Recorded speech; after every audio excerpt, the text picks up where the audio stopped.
नमस्कार।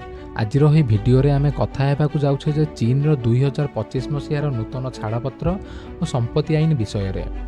एही आईन काहेकि एते विवादीय, काहेकि अनेक लोक कहउछन्ति जे एहा नारी मानक पई अन्याय एवं एही निष्पत्ति चीन समाज को केमिति प्रभावित करिपारे।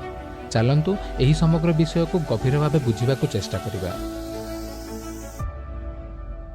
चीन 2025 मसीहारे तांकर विवाह और छाड़पत्र संबंधी आईन रे एक बड़ परिवर्तन करिछि, जहा सारा पृथ्वी रे आलोचनार विषय होइछि।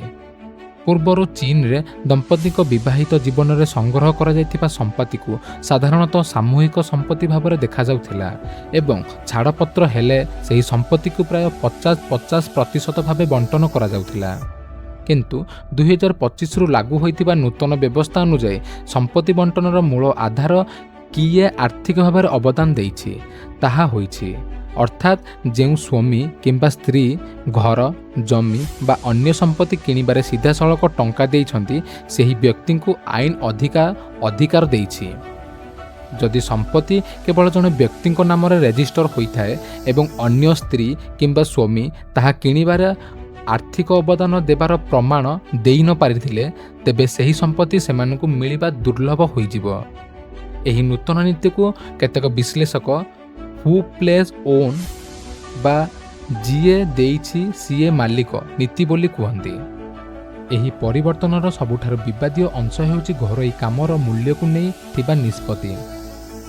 पूर्वरु बहुत लोक भाबुथिले जे जदि जने स्त्री घरे रही देखुछन्ति, पिलामानंकु पालन पोषण करुछन्ति, वृद्धंकु देखुछन्ति एवं स्वामी को सहयोग करुछन्ति, तेबे सेही समस्त काम मध्य परोक्ष भावरे परिवारर आर्थिक उन्नति रे अवदान देउछि।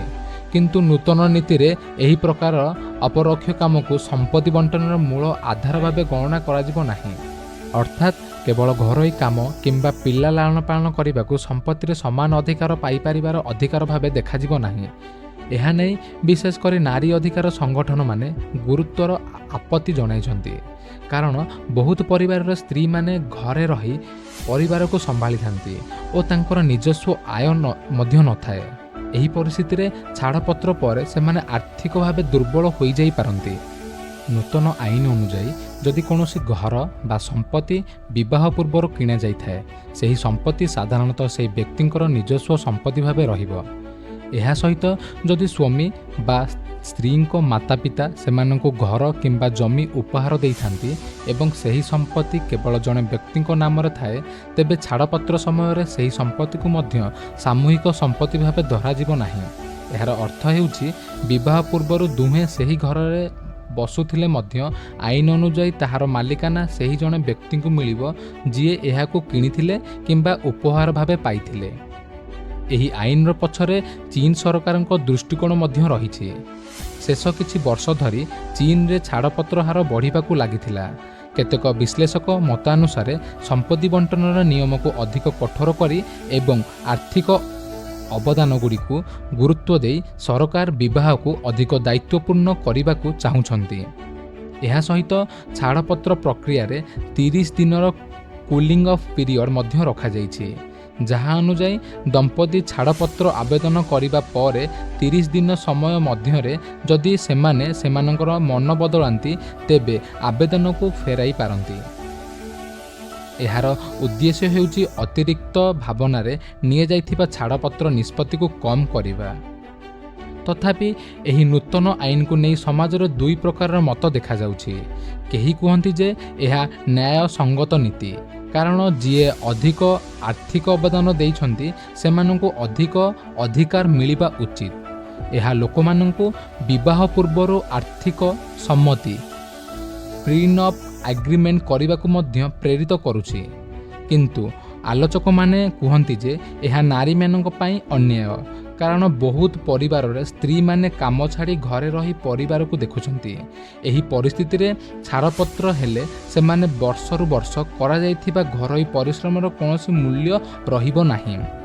आउ गोटी आलोचना हेउछि जे एही आईन समाज रे लिंगर समता जेंडर इक्वालिटी उपरे केमिति प्रभाव पकाई परिबो।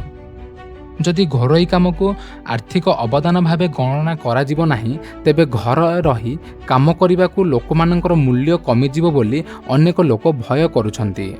ଅନ୍ୟପକ୍ଷରେ କେତେକ ବିଶେଷଜ୍ଞ କୁହନ୍ତି ଯେ ଏହି ଆଇନ ଦମ୍ପତିଙ୍କୁ ଆର୍ଥିକ ଭାବେ ସ୍ୱାଧୀନ ହେବାକୁ ପ୍ରେରିତ କରିପାରେ। ଏହା ଫଳରେ ଅନେକ ମହିଳା ନିଜ ନାମରେ ସମ୍ପତ୍ତି କିଣିବାକୁ ଆଗୁଆ ହୋଇଛନ୍ତି, ଯାହା ତାଙ୍କର ଆର୍ଥିକ ସୁରକ୍ଷାକୁ ବଢ଼ାଇପାରେ। ସର୍ବିଶେଷରେ କହିବାକୁ ଗଲେ 2025ରେ ଚୀନ କରିଥିବା ଏହି ଛାଡ଼ପତ୍ର ଓ ସମ୍ପତ୍ତି ଆଇନର ପରିବର୍ତ୍ତନ ଆଧୁନିକ ସମାଜରେ ବିବାହ ଓ ପରିବାର ଓ ଆର୍ଥିକ ଅଧିକାର ସମ୍ପର୍କରେ ଏକ ବଡ଼ ଚର୍ଚ୍ଚା ଆରମ୍ଭ କରିଛି। ଏହା ଏକ ପକ୍ଷରୁ ବ୍ୟକ୍ତିଗତ ସମ୍ପତ୍ତି ଅଧିକାରକୁ ଶକ୍ତିଶାଳୀ କରୁଛି, ତେବେ ଅନ୍ୟ ପକ୍ଷରୁ ଘରୋଇ କାମ ଓ ଅପରୋକ୍ଷ ଅବଦାନର ମୂଲ୍ୟକୁ ନେଇ ନୂତନ ପ୍ରଶ୍ନ ଉଠାଉଛି। ଭବିଷ୍ୟତରେ ଏହି ଆଇନ କେମିତି ପରିଣାମ ଦେବ ତାହା ଚୀନ ସମାଜର ଆର୍ଥିକ ଓ ପାରିବାରିକ ଗଠନକୁ ଦେଖି ଧୀରେ ଧୀରେ ସ୍ପଷ୍ଟ ହେବ। ଆପଣଙ୍କୁ ଏହି ଭିଡ଼ିଓ ଜାଣି କେମିତି ଲାଗିଲା ବା ଏହି ସୂଚନା ଜାଣି କେମିତି ଲାଗିଲା ଆମକୁ ଲାଇକ୍, ସେୟାର ଏବଂ ସବସ୍କ୍ରାଇବ୍ କରିବାକୁ ଭୁଲିବେ ନାହିଁ ଏବଂ ଆପଣଙ୍କର ମତାମତକୁ ଆମ କମେଣ୍ଟ ବକ୍ସରେ ଲେଖିବାକୁ ଭୁଲିବେ ନାହିଁ। ରହୁଛି, ଜୟ ଜଗନ୍ନାଥ। ଦେଖା ହେବା ଏମିତି ଆଉ ଏକ ନୂଆ ଭିଡ଼ିଓରେ।